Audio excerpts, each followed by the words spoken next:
Kamusta mga kaberos? Welcome back to our channel. For today's video, trip report po muna tayo para sa Cebu Pacific Air 5J963 bound for Davao. Plus, meron din po tayong quick tour dito sa NAIA Terminal 3 and Francisco Bangoy International Airport in Davao City. So, without further ado, tara, samahan niyo po ako sa aking biyahe.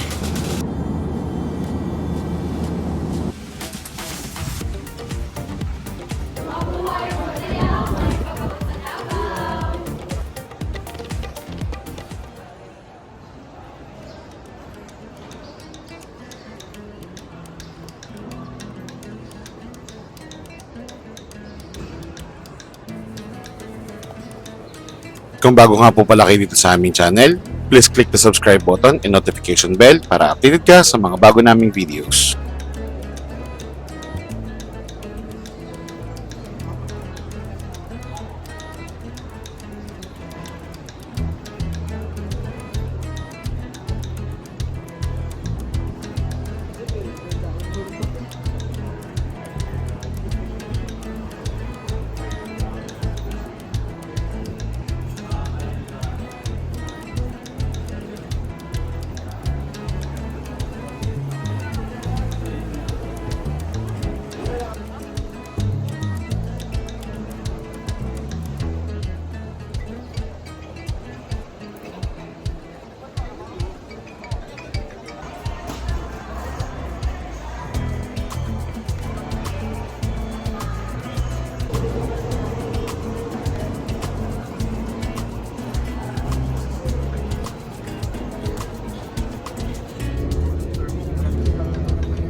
Gerardo Conanan, ably assisted by First Officer Alger Ignacio.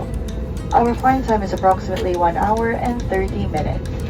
Malugod po namin kayo binabati sa ating paglipad. Ang lipad na pinangunahan ni Kapitan Conanan sa tulong ni Unang Opisyal Ignacio. Tayo po ay lilipad ng humigit kumulang 1 oras at 30 minuto.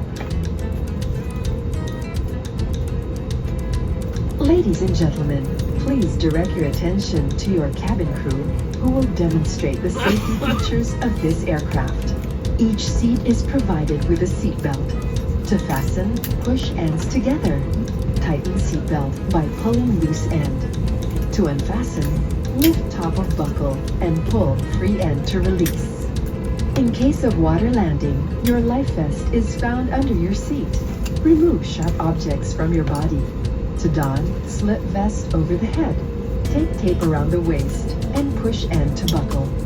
Pull tape to tighten.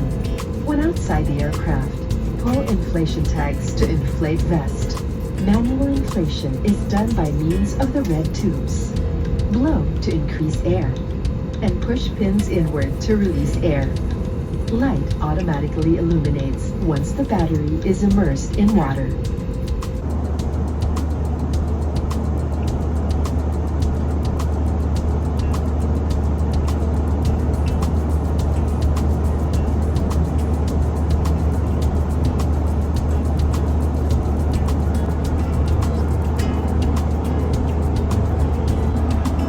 Just an airline tip, if you are a tall person or big like me, just select the extra row if you want a better leg room. Celebrate the Philippine Independence Day. So for this month's Fun Games, we will do the Independence Day game, and we will be asking questions about the Philippines. All you have to do is raise your hand and give us the correct answer to win a prize from Cebu Pacific. I believe my instructions are clear. Guests bound for Davao, let's begin.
At sana nagustuhan niyo po ang aming video. Maraming salamat po.